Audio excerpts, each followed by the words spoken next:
They're the reason so many sightseers come to Oregon's coast, the colorful tide pools of sea stars and mussels. But new research out of Oregon State University suggests those rocky shore communities are struggling as our climate warms. We were interested in some of the more subtle signs of climate change out in our tide pool ecosystems in Oregon. Curious what our warmer temperatures were doing to our oceans, researchers Sarah Gravem and Bruce Mengi started tracking Oregon's intertidal zones about 10 years ago. They established about 30 test plots up and down the coast, and then they created their own disruptive events like heat waves or tsunamis. We pretended we were a heat wave, or we pretended we were a wave event.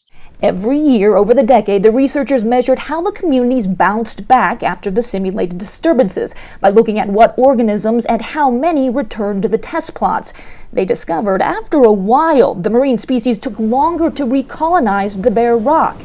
In other words, there might be a tipping point reached or a catastrophe where major organisms in the system disappear. And the species that will likely be hit the hardest, according to the researchers, will be mussels. So somebody counted like over 300 species depend on mussels for their habitat.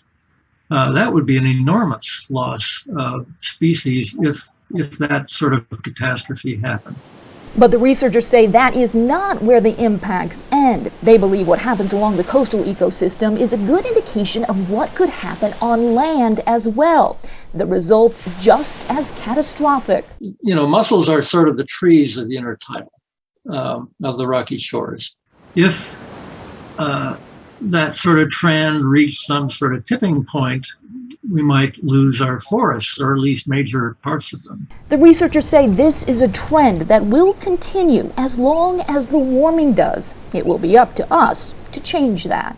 To help, we really need to get our greenhouse gases under control. It's as simple as that. We know the answers, we know the solutions. Keely, Chalmers, KGW News.